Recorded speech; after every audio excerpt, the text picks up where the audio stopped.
I am really thrilled to have on with us now Matt Bevin. He is running for U.S. Senate against Mitch McConnell out of Kentucky. FreedomWorks now has officially endorsed him. We are thrilled. We've had him on how many times now? 2 times? 3 times? I think this is the third. And every time that we have had him on, we feel good about him. We don't trust any politician. Matt, thank goodness at this point, doesn't have enough politician in him yet to feel slippery. Matt, welcome to the program. How are you? It's great to be with you. Good. Slippery free, I might add. Tell me why you're running. Let's start there. What is it that made you say, I want to go to Washington?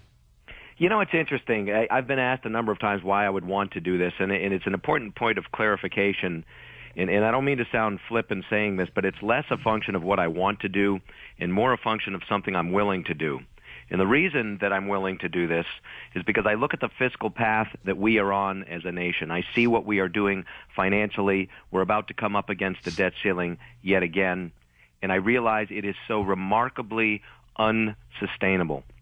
I've spent most of my life in the investment business. I understand the markets to a fair degree, and I realize we are trying to run our federal government in a way that no one could run their home, no one could run a business, and yet we're digging deep into this hole of debt and saddling our children and grandchildren with a responsibility they may not be able to handle. Yeah, but Matt, what about those who say things like, and I've heard this multiple times since we've announced, and I've said many times on the air that I'm pretty excited about your candidacy, and people will say, well, why would you run against a Republican? We've already got that seat. We should be taking on Democrats, not Republicans. So how do you respond to that?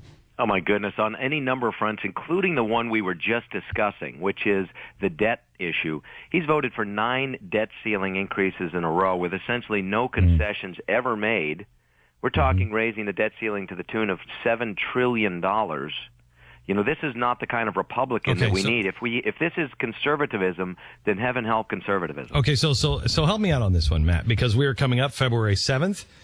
We hit the debt ceiling again. I am not one for raising the debt ceiling, but I believe, and this is my views, and I'm not, these are my views and not your views. I want to make that clear for anybody who might be writing. I believe that we have revolutionaries at the top of the scale who understand, as what's his name, his chief aide now in Chicago, what's his name, Rahm Emanuel said, never waste a good emergency. Yeah. We can pay our debts. We can say, no, we're not raising the debt ceiling. We can pay all our debts. We're not going to default on anything. It just means we have to make different choices on what we are spending our money on. But they're never going to say that. The media is never going to say that. And I really, truly believe if you saw what the president did the last debt ceiling, I've never seen the president of the United States try to collapse a market.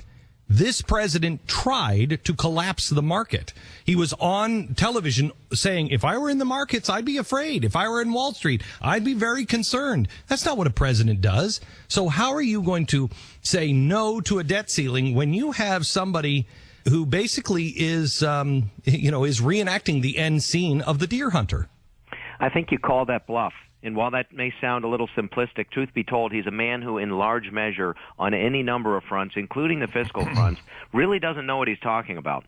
And he may indeed have a bully pulpit, and he may indeed be able to whip this Chicken Little frenzy to a fair degree. But truth be told, I say call that bluff and see whether, in fact, it comes true. And I would be willing to bet it will not nearly to the degree that he would have people think. There is this sort of faux crisis to faux crisis that we have been hopping to in recent years in Washington as a way, to your point, to get things done, as Emmanuel and others have said, making these crises in order to jam ideology down people's throats under the guise that they have no alternative, because otherwise the sky will fall. I think we need to just have a few voices, and we've got a few, but not enough, that are willing to step up and call that bluff. I've seen the research on Mitch McConnell, and if you don't win in the primary, I don't think Mitch McConnell wins his seat back. So I think Mitch McConnell is done. But you are starting to show great momentum for your campaign. You care to share any of the numbers and how things are looking? Sure, I will. And indeed, to reaffirm your point just briefly, he has a 31% approval rating among his own constituents, the lowest of any senator in the country, and a 61% disapproval rating. You're absolutely right. And hold on just a second. I want you to also remember, if you were reading The Blaze this weekend, you saw that there is a new survey out that says for the first time, this is the very first time, we have always looked at our local people and said, well, it's not my local guy. For the very first time, Americans are willing and ready and eager to throw their own representatives out. They now know it is you.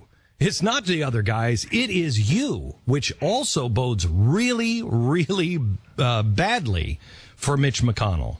It does, because it was always the other bums, not our bum, in the throw the bums out. To your question of momentum, we have been very fortunate, I'll tell you. We've, in addition to early on Madison Project and Senate Conservatives Fund and the Gun Owners of America, now Freedom Works, Republican Liberty Caucus, a number of national organizations coming alongside, endorsing us.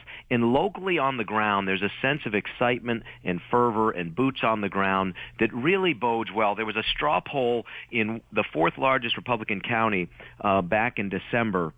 And in that poll, it was 400 and some odd people that were at this GOP dinner that responded to the poll. But in that poll, I beat him head-to-head 365 to 58.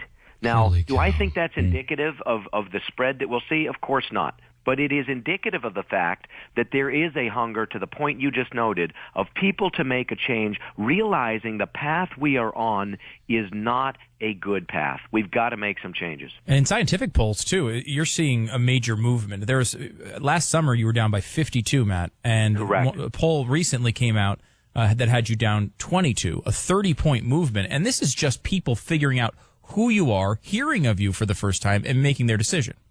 Interestingly, to your point, not only is that the case, not only have I cut this gap by well over 50%, but in that same poll where I'm still back 22%, 61% of respondents said that they really still didn't have a fully informed or any opinion of me at all. Wow. So how are you doing on campaign funding?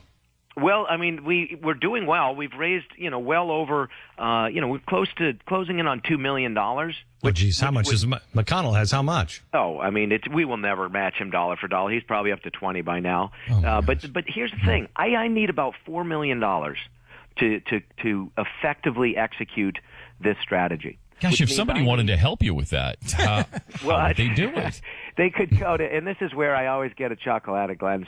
But really and truly, if people would go to mattbevin.com, mattbevin.com, importantly, they can understand where I stand on issues. Because while I would welcome support from anybody, I would really love support from those who understand why they're supporting me and what it is that I'm willing to fight for. But if they were to go there, they could come alongside our efforts. You were not shy. The Republicans and the Democrats have said that they're going to make abortion a big issue. And last week, you were not shy. You want to address that at all? Where you stand? To me, yeah, I mean, I'm a strongly pro-life candidate, and I did run an op-ed piece in a paper in this state, the largest paper, the Courier-Journal, which is not exactly a bastion of conservative ideology. That said, they were gracious enough to publish this op-ed piece, and I laid out where I stand on this issue. And as I've said to people many times, I understand, even within my own party, not everyone's going to agree with my pro-life stance on things. At the same time, I'm unapologetic about it because I don't need or want this job badly enough to mislead people in order to get it. I want people to know where I stand and where my thinking is so that they can make an informed decision at the polls. I will tell you that I am not interested in playing a role to destroy the Republican Party just to destroy the Republican Party. I'm not looking on just backing anybody and then us losing ground on having somebody that we could at least try to hold their feet to the fire. And so we're being very, very careful, and we're watching all of the poll numbers, et cetera, et cetera. But Matt has impressed us as being a guy who is what he says he is. If you listen at all to this program, and Matt, I might as well say this to you. I think I already have once. But if you turn out to be somebody that you're not, you turncoat, we're going to be your worst nightmare. If you're trying to calling for help now, calling for help, it's not going to help. Are you there, Matt? Hey, I am here, but Okay. we were getting a little bit of interference from something. Don't worry. It's just the NSA. But we have found in our research that Matt has a really good chance to win. More importantly, he is what he says he is. And we would sure like you to, as an audience, at least look into his campaign, because removing Mitch McConnell and having Matt Bevin and Rand Paul instead of Rand Paul and Mitch McConnell would be a godsend. I will tell you that Mitch McConnell, we know things that happened behind the scenes in the government shutdown, and Mitch McConnell is, quite honestly, I think there are about 4 or 5 guys that are in the Senate that are really, really, really bad people. And I think that Mitch McConnell is one of those. In fact, I'm pretty darn sure. Would you say positive? Would you say, Pat? Positive. That he's one of those guys. Complicit nature it's this cronyism. It's this handful of people who trade special favors for political donations, and he is probably preeminent among them. And it is one of the things that's destroying this country. It truly is. This complicit, back scratching between big business, big labor, big government it's undermining us as an economy. You're doing a Liberty tour. Tell me about that. Where are you going?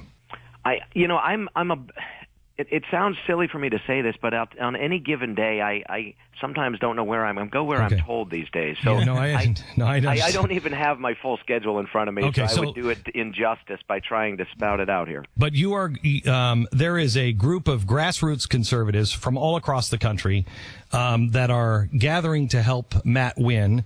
And I'm just reading here, and I didn't know this. Doc Thompson is going to be part of a big rally that is happening on February 8th as part of this tour. Doc and Skip stopped through Kentucky and actually spent some time with you, Matt. I apologize I'm be up for there. that. I'm speaking there as well. That's up in northern Kentucky, and I do know that's on my docket.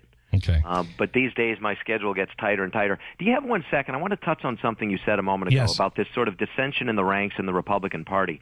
There is a lot of discussion, and we've perhaps talked about it in the past as well, but there's a lot of discussion about how this is a battle for the heart and soul of the Republican Party. But I would challenge your listeners to think about the fact that it's really much bigger than that, that truly what is at stake really is a battle for the heart and soul of the entire political process. Because what is at stake is whether or not we will continue to be a government of and by and for the people, or whether we are going to be of and by and for a handful of these small, what Reagan called intellectual elite, these individuals who believe that they are the ones that are going to make the decisions for us. They'll choose the candidates, they'll choose the time, they'll choose the place, they'll choose the deals.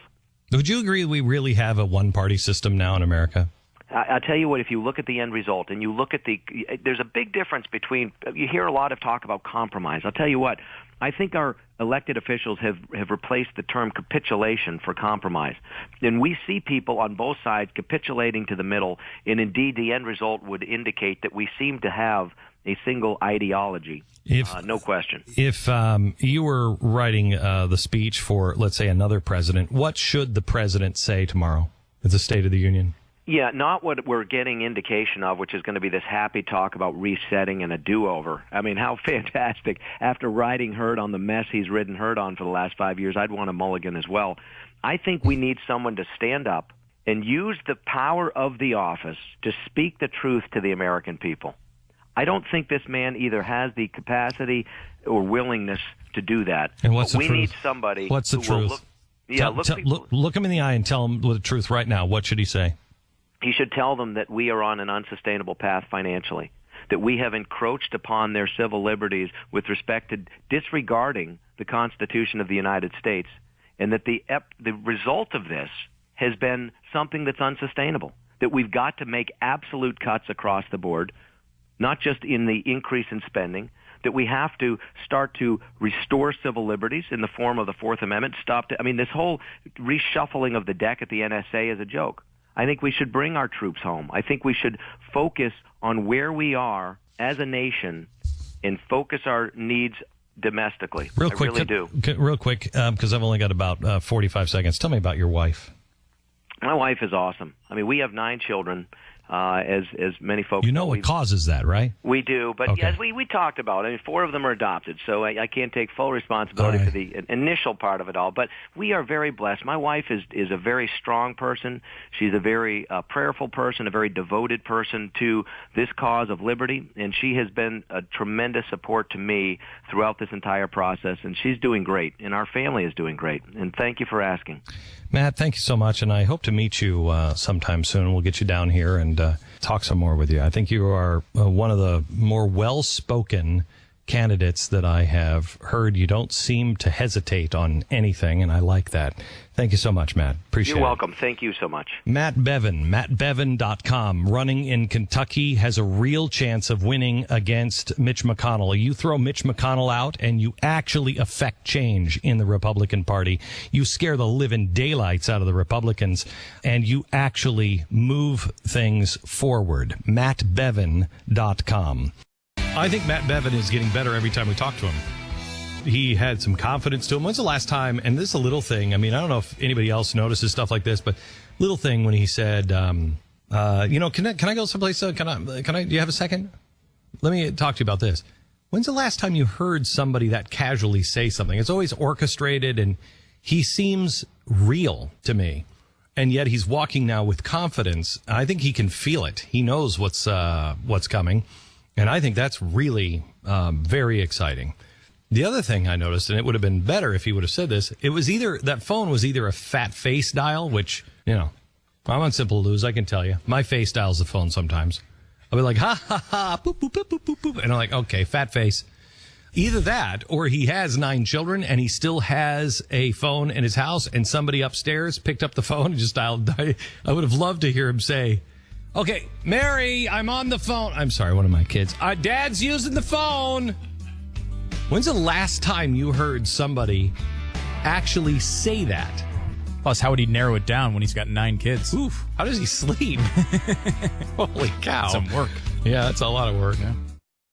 It started because of Matt Bevin at mattbevin.com. If you'd like to make a campaign contribution to Where would I go? mattbevin.com. For what now? That's campaign contribution to help him unseat Mitch McConnell. Okay, and it's Matt Bevin. Yeah. Bevin. .com. Yeah, Matt with 2 T's. mattbevin.com. Bevin. In case you wanted to say, if you said to yourself, I got $5 or $5 million, I'd like to put. I mean, there's no way give him $5 million, but if he says he can do wondrous things with $4 million, I say we take him up on that challenge. Yeah, definitely. Because he's got $2 million raised already. And he's probably right. I'll bet you McConnell has about $20 million in the war chest, or will by the time this thing's over, because he's going to need it. They know he that he can't spend it all on primary either. No, because that's right. He's got to save lose some back. Yeah. But he'll lose the primary. Not the primary. He'll lose the general. If he wins the primary, he will lose the general. So we just can't let him win the primary. Surely the Republicans will come in with their full support once he's the candidate, though. Oh, yeah. Because that's what always. By the way, I can't get on mattbevin.com, so you may want to wait a little longer. Oh, go to mattbevin.com. Go to mattbevin.com. And if it's down, it'll come back up later. If it's down, then you should go to mattbevin.com later. Yeah. That's what you should do. That's what you should do.